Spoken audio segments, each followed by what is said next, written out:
Hello everyone, मैं हूं भावना और आप देख रहे हैं भावना एजुकेशन डायरी। तो इस वीडियो में हम DU LLB एंट्रेंस और क्लेट एग्ज़ाम में जो मैथ्स के क्वेश्चंस पूछे जाते हैं और जो मैथ्स के साथ साथ रीजनिंग पोर्शन होता है, इसमें आपको क्या क्या चीज़ें कवर करनी है और यहाँ पे कौन से पोर्शन को इसकी वेटेज कितनी होती है, एग्ज़ाम में कितने पूछे जाते हैं और आप उन्हें कैसे तैयार कर सकते हैं, इस पे हम डिस्कस करेंगे। तो सबसे पहले जो मैथ्स है, मैथ्स को लेते हैं हम। मैथ्स में हमें जो टॉपिक्स पूछे जाते हैं उसमें है percentage, profit and loss, number system, average और अलजेब्रा। तो यहाँ पे ये जो क्वेश्चंस पुट अप होते हैं, इसके साथ साथ इन एंट्रेंस एग्ज़ाम में यहाँ पे जो मैथ्स का लेवल होता है वो 10th क्लास का होता है। यानी कि आपको अगर मैथ्स इसमें प्रिपेयर करनी है तो आप 10th क्लास तक के लेवल की मैथ्स प्रिपेयर करें और उसके बियॉन्ड जो है मैथ्स नहीं पूछा जाता। तो यहाँ पर इन सिलेबस के बाद भी यहाँ पे कुछ और मैथ्स जो पूछी जाती हैं वो है HCF और फ्रैक्शंस जैसे क्वेश्चंस भी पूछे जाते हैं और इसके अलावा काफ़ी क्वेश्चंस क्यूब पर भी पूछे जाते हैं। और यहाँ पे अब ये तो हुआ हमारा मैथ्स का सिलेबस।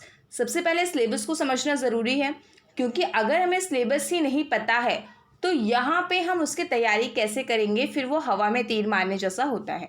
तो यहाँ पे मैथ्स के अलावा अब हमें रीजनिंग का सिलेबस देखना है जो इन एग्ज़ाम्स में पूछे जाते हैं। रीजनिंग में सीरीज़ पूछी जाती है, ब्लड रिलेशंस के बारे में क्वेश्चंस आते हैं, डायरेक्शंस के बारे में क्वेश्चंस आते हैं और क्रिटिकल रीजनिंग और साइलोजिज्म और एनालॉजी पे क्वेश्चंस आते हैं।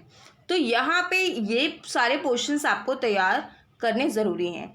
अब यहाँ पे हम बात करते हैं मैथ्स को। सबसे पहले मैथ्स को कैसे प्रिपेयर करना है और इन दोनों को यहाँ पे हम 5 से 6 टिप्स के बारे में बात करेंगे और यहाँ पे उन टिप्स के बाद जो हमारी वेटेज है उसके ऊपर बात करेंगे और यहाँ पे हम इन क्वेश्चंस को स्किप कर सकते हो या नहीं कर सकते, इसके बारे में भी बात करेंगे। उससे पहले आपने अगर हमारे चैनल को सब्सक्राइब नहीं किया है उसे सब्सक्राइब कीजिए। सबसे पहले आपको बुक लेनी है और आपको अपने टॉपिक को क्लासीफाइड करना है, यानी कि आपको अपने सारे टॉपिक्स एक जगह लिख कर रख लेने हैं। और जब आप अपने सारे टॉपिक्स को एक जगह लिख कर रख लेंगे तो आपको बार बार जब आप उसे देखेंगे तो आपको ये रहेगा कि हाँ, ये टॉपिक मैंने कर लिया है, ये टॉपिक मुझे नहीं आ रहा है तो मैं इस टॉपिक पे वर्क करूँ। तो जब सारे टॉपिक्स आपके एक साथ होंगे, एक साथ में जब आपको दिखेंगे तो आपके लिए ये ध्यान में रहेगा, उनको कवर करना बहुत आसान रहेगा। और उसके बाद आपको अपनी जो बुक है यहाँ पे उस बुक में उनकी प्रैक्टिस करनी है। तो फर्स्ट टिप में हमारी जो बुक्स, यहाँ पे मैंने कुछ बुक्स लिखी हैं। तो ये यूनिवर्सल और सिंगल की जो बुक है, ये यूनिवर्सल की क्लेट और DU LLB दोनों के लिए इम्पॉर्टेंट है। तो यूनिवर्सल और सिंगल की बुक में पूरा सिलेबस आपका कवर होता है और पूरे सिलेबस जो कवर होता है उसमें मैथ्स जो होती है वो यहाँ पे बिल्कुल एंट्रेंस के लेवल की पूछी जा सकती है। तो ये भी बहुत अच्छी बुक्स हैं। इसके अलावा यहाँ पे RS अग्रवाल ये वाली बुक मैथ्स के लिए बहुत अच्छी है और इसमें मैथ्स के काफ़ी क्वेश्चंस हैं। यूनिवर्सल और सिंगल में बिल्कुल एंट्रेंस के पर्सपेक्टिव से ये बुक बनी है, तो आप इनको बिल्कुल प्रेफर कर सकते हैं। और इस बुक में जो क्वेश्चंस दिए गए हैं वो काफ़ी इंपॉर्टेंट होते हैं, क्योंकि वो आपके एग्ज़ाम को ध्यान में रख के उसके डिफ़िकल्टी लेवल को ध्यान में रखकर बनाए जाते हैं। सबसे पहले आपको ये काम करने के बाद नेक्स्ट चीज़ आपको क्या करनी है, यहाँ पे उनके प्रैक्टिस और रिवीजन करनी है। प्रैक्टिस और रिवीजन ये आप बाद में करें, उससे पहले आप इस टिप्स को अपनाएं कि यहाँ पे जो आपके पास्ट ईयर पेपर्स हैं और यहाँ पे आपके मॉक बाद में, पहले आपको पास्ट ईयर पेपर सॉल्व करना है।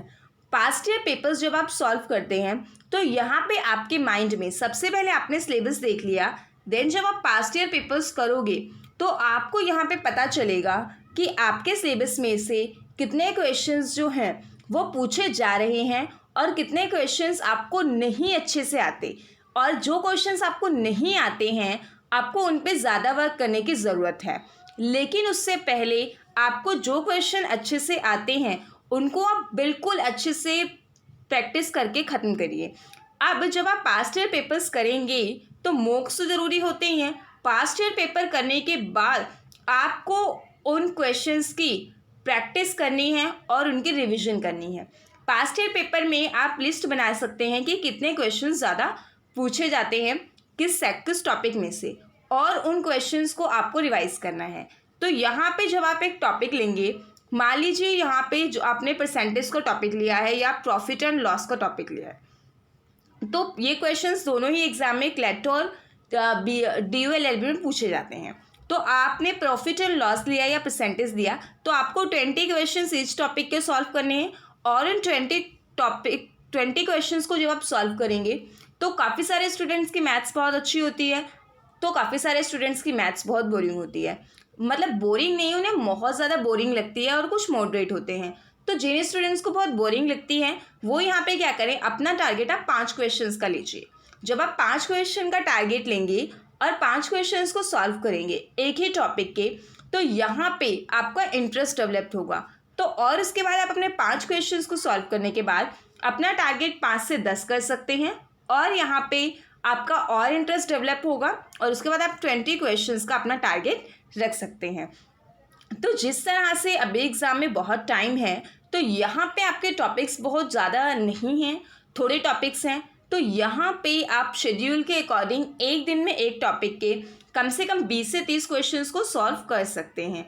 और उसके बाद अब यहाँ पे जैसे आपने एक दिन एक क्वेश्चन सॉल्व करा, आपके लिए ज़रूरत ये है कि आप उसे रिवाइज़ करते रहें, क्योंकि अगर आप रिवाइज़ नहीं करोगे तो आप उस चीज़ को भूल जाओगे। तो यहाँ पे हमारा एक वीक पॉइंट होता है कि हमें सब आता है, लेकिन हम रिवाइज़ करने की वजह से रिवाइज़ नहीं करते हैं या कम करते हैं, इसकी वजह से एग्ज़ाम में हम आंसर गलत मार्क करते हैं। तो ये हमारी नेक्स्ट स्टेप है कि आपको प्रैक्टिस और रिवाइज़ करना है।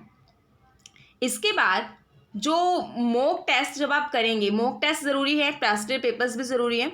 इसके बाद यहाँ पे आपको क्या करना है कि ये लर्न फ्रॉम मिस्टेक्स है।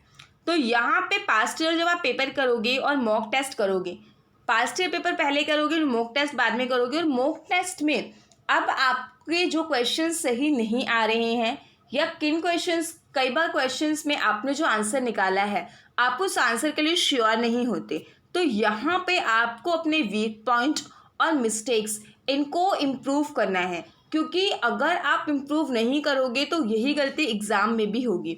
तो आपको अपने मिस्टेक्स को इम्प्रूव करना है, उनसे सीखना है। तो पास्ट पेपर्स के बाद प्रैक्टिस और रिवीजन करने के बाद आपको मॉक टेस्ट ज़रूर करना है। अब इसके बाद हम देखते हैं यहाँ पे, इसके बाद आपको क्या करना है कि जब आप इसमें मैथ्स करें तो आपको कॉन्सेप्ट रटने की बजाय उस कॉन्सेप्ट और फॉर्मूले को समझना है कि वो फॉर्मूला ऐसा क्यों बना है। और उसके बाद यहाँ पे आप एक और ट्रिक अपना सकते हैं, वो ग्रुप डिस्कशन की। ये वाली जो ट्रिक है ग्रुप डिस्कशन की, ये हर स्टूडेंट के लिए नहीं है, क्योंकि कुछ काफ़ी स्टूडेंट्स ग्रुप डिस्कशन पसंद नहीं करते हैं, उनको सेल्फ स्टडी से बहुत अच्छे से याद होता है। लेकिन ग्रुप डिस्कशन से आपको एक फ़ायदा ये होता है कि आपको जो क्वेश्चन नहीं आता वो आपके फ्रेंड से आपको पता चल जाता है। दूसरी चीज़ ये है कि जब आप ग्रुप डिस्कशन करते हो तो ग्रुप डिस्कशन करते हुए आप ज़्यादा बोलते हो, ओरल एक्टिविटीज़ का यूज़ करते हो। तो जब हम किसको भी ओरल एक्टिविटीज़ से याद करते हैं या जब हम किसी को कुछ बताते हैं तो वो चीज़ें हमें बहुत अच्छे से याद होती हैं। जैसे एग्ज़ाम टाइम में हम बहुत ज़्यादा बोल बोल के याद करते हैं, फास्ट बोलते हैं, तो जिससे हमारी मेमोरी बहुत जल्दी रिकॉल करती है और उसे याद भी करती है। तो ग्रुप डिस्कशन का यहाँ पे फ़ायदा भी होता है। अब यहाँ पे अब हमें ये देखना है कि ये सारी चीज़ें करने के बाद अब इनकी वेटेज क्या होती है। क्लेट में कुछ क्वेश्चंस काफ़ी पूछे जाते हैं, लेकिन हमारा जो मेन DU-LLB है, DU-LLB में लास्ट ईयर इतने क्वेश्चंस पूछे नहीं गए थे। तो DU-LLB में कम क्वेश्चंस पूछे जाते हैं, क्लेट में ठीक ठाक क्वेश्चंस पूछे जाते हैं। तो यहाँ पे अगर हम DU-LLB की बात करें तो मैथ्स को इनकेस आप स्किप करते हो तो आपके एडमिशन पे इतना ज़्यादा फर्क नहीं पड़ेगा। बट यहाँ पे इसी में अगर आप थोड़ा सा एफर्ट करते हो तो थोड़े से एफर्ट में जितने भी क्वेश्चंस आते हैं आप उन सभी क्वेश्चंस को ठीक कर सकते हो। क्योंकि मैथ्स में क्या होता है, या तो आपका क्वेश्चन बिल्कुल ठीक है या तो आपका क्वेश्चन गलत ही है। तो जब आप सॉल्व करोगे आपको पता चल जाएगा कि आपको सही आ रहा है या तो बिल्कुल ही नहीं आ रहा है। अगर थोड़े टाइम की प्रैक्टिस आपको मार्क्स गेन करवा सकती है तो इसमें कोई बुराई नहीं है।